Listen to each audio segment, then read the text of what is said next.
Muchas gracias, Ricardo, Rafael, por invitarme. Muchas gracias, Noé, Tomás, por recibirme en la UNED, profesor Lazaga.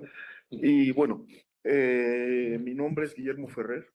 Actualmente soy responsable de un proyecto en Alemania sobre la incidencia de la guerra y del exilio en la visión historiográfica de los filósofos exiliados. Bueno, de este proyecto Antolín forma parte como Mercator Fellow de la Deutsche Forschungsgemeinschaft, que es la sociedad, el Consejo Alemán de Investigación. Y bueno, en esta ocasión quiero hablar sobre Eduardo Nicol, un filósofo exiliado catalán, eh, que produjo una obra influyente en México. De hecho, ahí es conocido como una cierta contraparte a José Gauss, ¿no? Como el lado opuesto. Es decir, Nicole trata de fundar una filosofía científica rigurosa que, entiendas, es la sabiduría filosófica con forma científica, ¿no? Mientras que Gauss representa el historicismo, el relativismo, la filosofía de la filosofía. Esto admite muchos matices, ¿no? Pero lo cierto es que en México hay una ruptura fuerte de los discípulos de José Gauss con él, que se considera que jamás abandonó el relativismo, el historicismo y el escepticismo, mientras que Nicole sí dejó un grupo de discípulos, ¿no? Actualmente hay todavía profesores influyentes bueno, influyentes, ¿qué quiero decir? No en el sentido político, sino influyentes en cuanto a la enseñanza, que vienen de Nicole, ¿no? Que son alumnos de Nicole.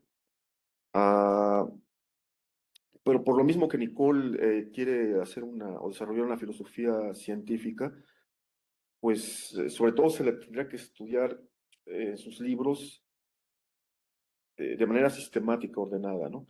Pero eso no significa que el ensayo no haya tenido una importancia o una incidencia. Ah, de hecho, hace poco un amigo mío, y creo amigo común, Arturo Aguirre, bueno, hace poco no, pero vamos, digamos, no muy lejos en el tiempo, publicó una antología de artículos periodísticos en revistas 2007. en el 2007. Pasa Sí, rápido. sí, sí, Arturo, Arturo Aguirre, sí, ya 16 años más, ¿no? 18 años ya. Bueno, eh, y son importantes porque, ah, o sea, por su forma, eh, tienen que ser muy precisos eh, y deben indicar líneas, ¿no? Sugerencias, ¿no? Para desarrollar temas, para ahondar en temas. Y eso creo que es muy valioso. Ahora, del artículo del que yo quiero hablar, eh, el título es La paz. Ya veremos por qué el tema principal no es la paz, sino la guerra. Eso lo explicaré. Pero bueno, o sea, este fue publicado en la revista de la Facultad de Filosofía y Letras de la UNAM, de la Universidad Nacional Autónoma de México, en 1989, en diciembre. Es decir, es una fecha que coincide con la época de la transición democrática en España. Ahora, Nicole no es de los filósofos que retorna. Tenía una vida muy hecha en México, y además es un crítico de la transición democrática. Bueno, sobre esto Antolín y Jesús no, perdón, José Manuel Iglesias, ¿no? Han escrito un texto bastante instructivo. Nicole critica la transición porque no ve en el restablecimiento de los ideales republicanos, no ve en ella una auténtica democracia, pero bueno, no es mi tema, no andaré mucho en eso, sino en el que está anunciado en mi título, es el fenómeno de la guerra, ¿no? Y lo trataré de hacer desde un enfoque fenomenológico. Ah, no solo es que Nicole haya pretendido en varias ocasiones, o no solo pretendido, haya empleado un método fenomenológico, sino que creo que hay temas que son de interés para la fenomenología todavía hoy. Uno de ellos que es central en la metafísica de la expresión, en la filosofía de Nicole, es una evidencia originaria del vínculo sujeto o yo con los otros y con lo otro, ¿no? O sea, de la comunidad, de una evidencia fenomenológica de la comunidad intersubjetiva y también la evidencia del otro, de lo que es exterior, de lo que es real, ¿no? Eh, y otro tema que me parece importante es, con base en la consideración de la historia, pues los peligros a los que está expuesta esta comunidad, ¿no? Peligros que amenazan disolverla, destruirla. Y bueno, es el marco en el que hablaré de este artículo, que como les decía, está titulado La paz, pero el tema no es propiamente la paz, es la guerra. ¿Por qué? Nicole lo dice desde un comienzo, o sea, no, la paz, pero la paz solo es comprensible desde la guerra o en contraste con la guerra. De hecho, es la guerra la que es definitoria de la paz, ¿no? ¿Qué quiere decir con esto? Bueno, por ejemplo, una manera de ilustrarlo, la primera que utiliza es evocar el mito bíblico, ¿no? Del paraíso. Bueno, él dice, en este paraíso jamás ha habido propiamente paz, ¿no? Desde un principio había la prohibición y bueno, o sea, los actos por los que el hombre, según el mito bíblico, se introduce en la historia son primero la infracción o el pecado, ¿no? Nace la moral, ¿no? Y después el asesinato de Abel por Caín, ¿no? La guerra, ¿no? Y bueno, en la historia pues ha habido guerras y la paz con interrupciones de esas guerras, ¿no? Pero hay una peculiaridad en el siglo XX, eh, que la guerra que comienza en 1914, después de un periodo que él llama de paz y de progreso, que va de 1870 a 1914, esta guerra que comienza en 1914 no ha terminado aún. Esto lo dice en 1989. ¿Qué quiere decir con eso? Que vivimos en un estado de guerra continuo y y a lo sumo lo que ha habido son pausas, que se da el estado mismo de guerra para reanudarse. ¿Y en qué se visibiliza esto? Él lo dice, por ejemplo, en la venta de armas, en el terrorismo, y sobre todo, y de manera tajante, definitiva, en que vivimos en la era atómica, la era nuclear. Es decir, eso hace imposible que haya un estado de paz ahora y en el futuro. Es irrevocable. Eso lo dice Nicole, ¿no? ¿Por qué? Porque cierne la amenaza de la destrucción de la humanidad. No es posible vivir en un estado ya de paz. Y a lo mucho lo que queda al individuo es proteger, defender su paz interior, ¿no? Y bueno, y a los filósofos, pues, hablar en favor de la paz, no dejárselo a los políticos. Pero bueno, estos son los temas principales. Ahora, ¿qué me interesa señalar? Desde la interpretación histórica que hace de las guerras, de la Primera Guerra Mundial, en este artículo, de la del 36 y la del 39, no en este artículo, en otros, eh, ver que hay un fenómeno común. O sea, al fenómeno de esta guerra continua, o en él cohabita o es inherente un fenómeno común, que es como el de una irrupción de lo que él llama una razón de fuerza mayor. Es un concepto también central en la filosofía de Nicole. Es una razón porque, vamos, no es, vamos, sigue una lógica, un cálculo, eh, tiene una dialéctica que es propia de una razón, pero ya no es una razón que da razones, que tiene un sujeto o una comunidad como base, sino que es una razón que se está desplegando por sí misma, ¿no? Y se manifiesta, se exterioriza en la técnica. Y esa tecnificación, esa totalitarización de lo útil es lo que se observaría desde la Primera Guerra Mundial hasta el día de hoy. ¿Por qué en la Primera Guerra Mundial? O sea, hay un hecho que le interesa eh, a Nicole. Lo menciona muy brevemente, es un ensayo, pero lo valioso de esto es que nos invita a pensar de qué está hablando. Y es que él dice, en la Primera Guerra Mundial, por ejemplo, o sea, ¿qué es lo que significó en sí misma?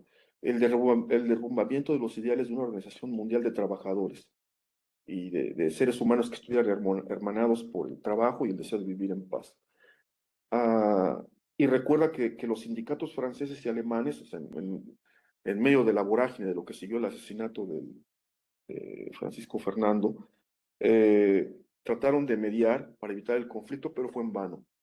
¿Qué resulta de ahí? Que al final lo que triunfó fue el militarismo y el militarismo para Nicole siempre ha estado al servicio de los ricos y de los poderosos, ¿no?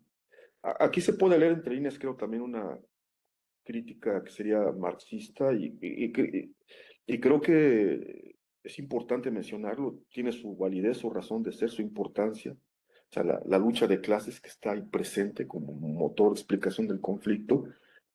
Pero bueno, ya diré algo más de esto, ¿no? Eh, el asunto y que tiene que ver con lo de la razón de fuerza mayor es que vemos cómo eh, en el conflicto, al conflicto le es inherente esta irrupción o surgimiento de una razón o de una lógica que es principalmente utilitaria. Eso ya se observa en la Primera Guerra Mundial. En la del 36, bueno, que es la que tocó a Nicole más de cerca, hay también es una página lo que escribe sobre eso, pero hay un comentario que me parece interesante que nos invita a discutir y a ahondar en la cuestión que estoy planteando.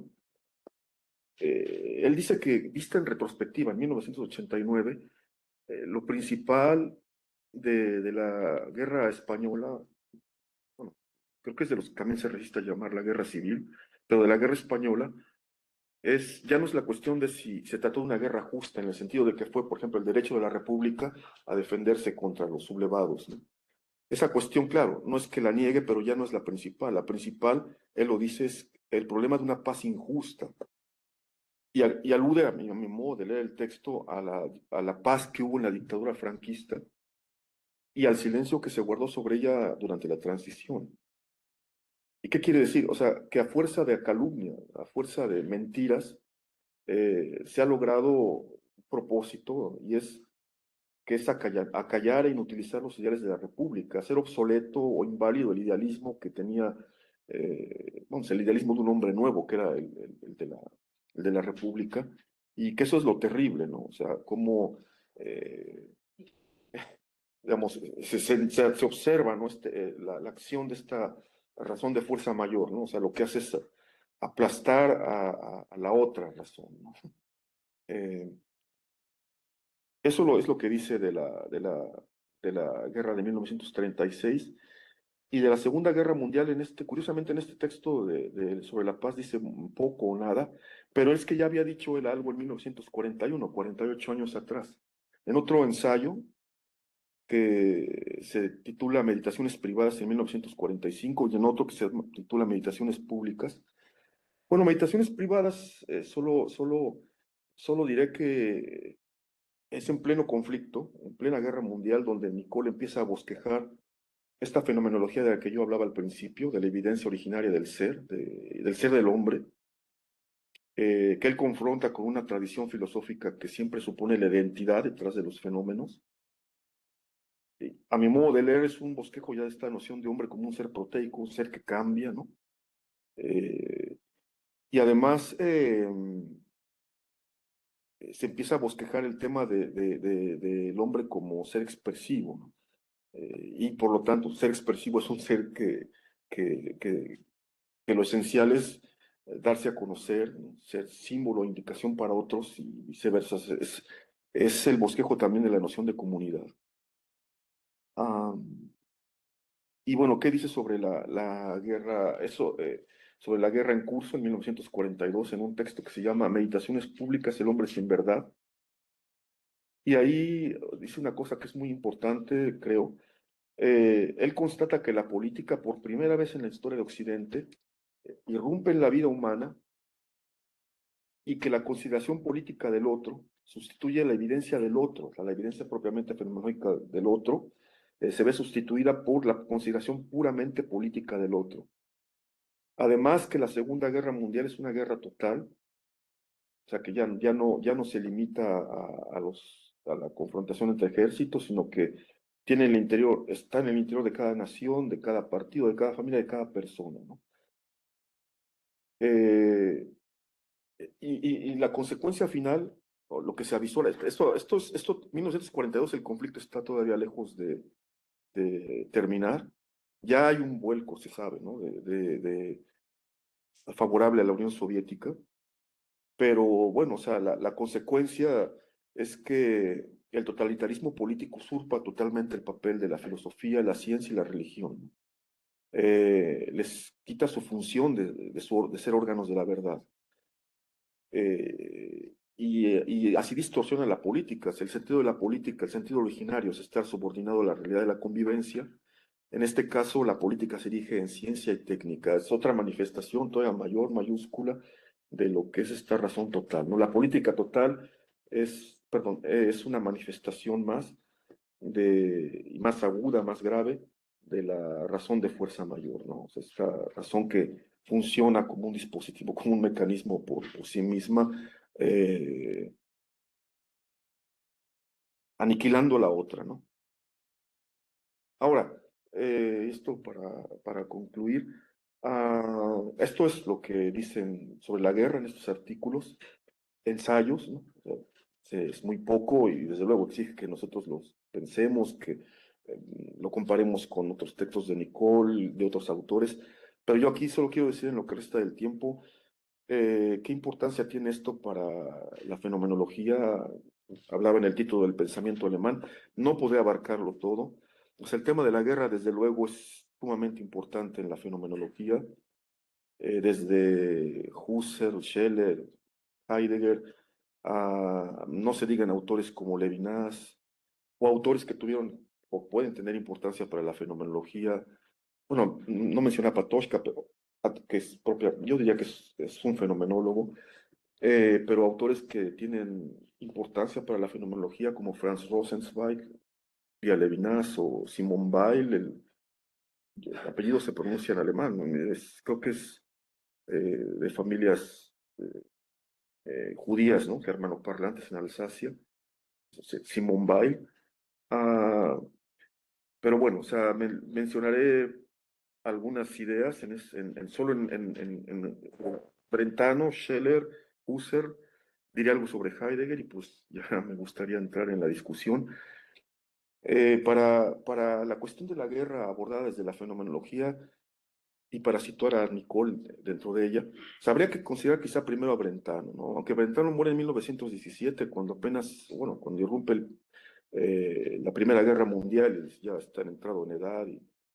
Eh, y aunque, vamos, no, su obra no es fenomenológica en sentido estricto, es el maestro de Husserl, es la base sin la cual no hubiera sido posible la fenomenología de ningún modo, pero, o sea, como es sabido, él siempre se mantuvo en el terreno de la psicología descriptiva y en esto hay una ruptura con Husserl, esto no lo digo yo, esto está en la correspondencia, ¿no?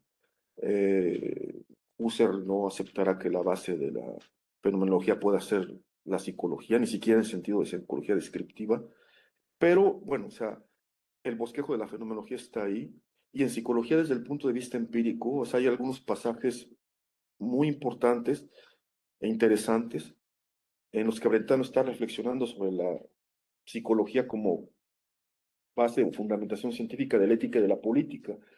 Y él escribe que esta psicología ofrecerá a los estadistas teoremas psicológicos sumamente valiosos para poder restablecer la paz social. Esto es en 1874, ese periodo del que Nicole dice que es un periodo de paz y de progreso.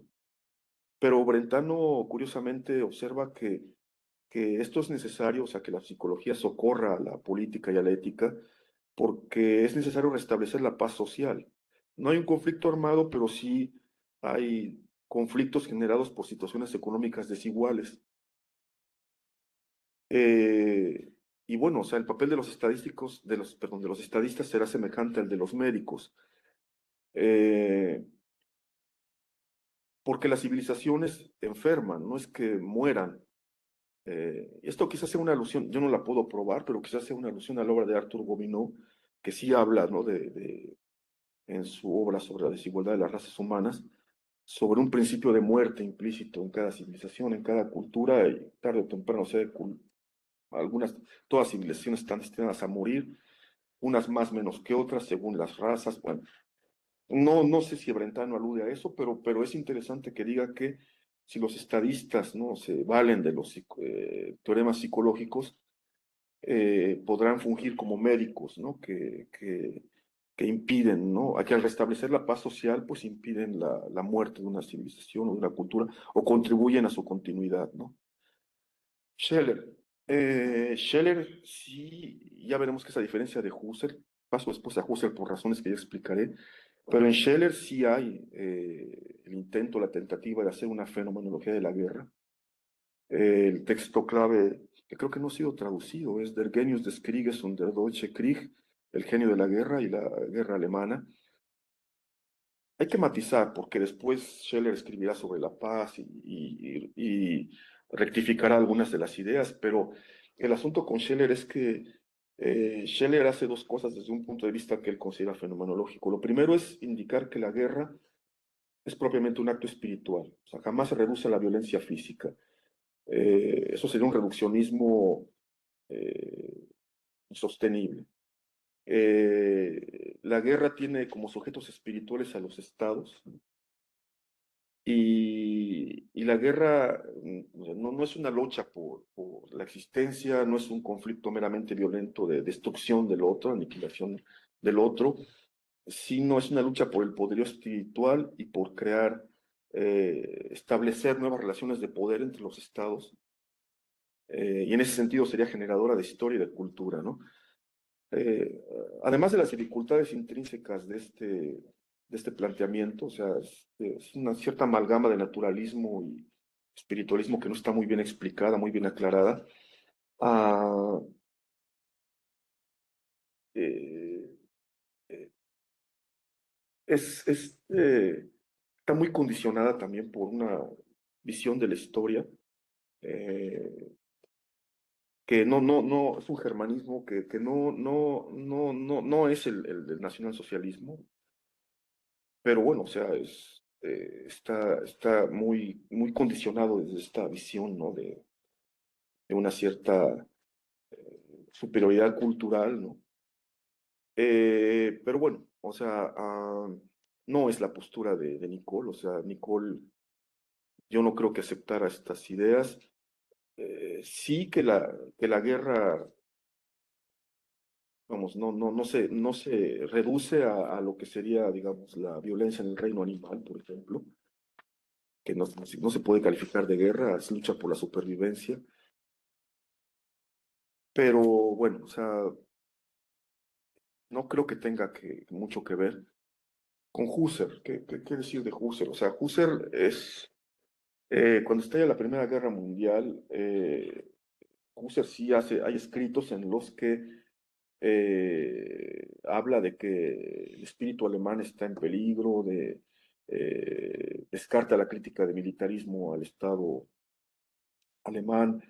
Ah, pero incluso alaba o encomia un libro de Dietrich Manke, un discípulo de él, que sería una fundación fenomenológica de una cosmovisión propiamente alemana. Trata de reivindicar el idealismo alemán, pero esto, no creo que sea no es de ninguna manera en el espíritu de un nacionalismo, sino de la creencia de que la cultura alemana en el fondo es universalista, eh, y esto lo comparte con, por ejemplo, lo comparte con lo que después tratarán de reivindicar los exiliados alemanes, eh, como- hasta en el terreno de la literatura, como Thomas Mann o Goethe Hamburg, ¿no? Que tratan de mostrar que la cultura alemana en su esencia no ha sido nunca nacionalista, en el sentido nacionalsocialista, sino que ha sido siempre universalista.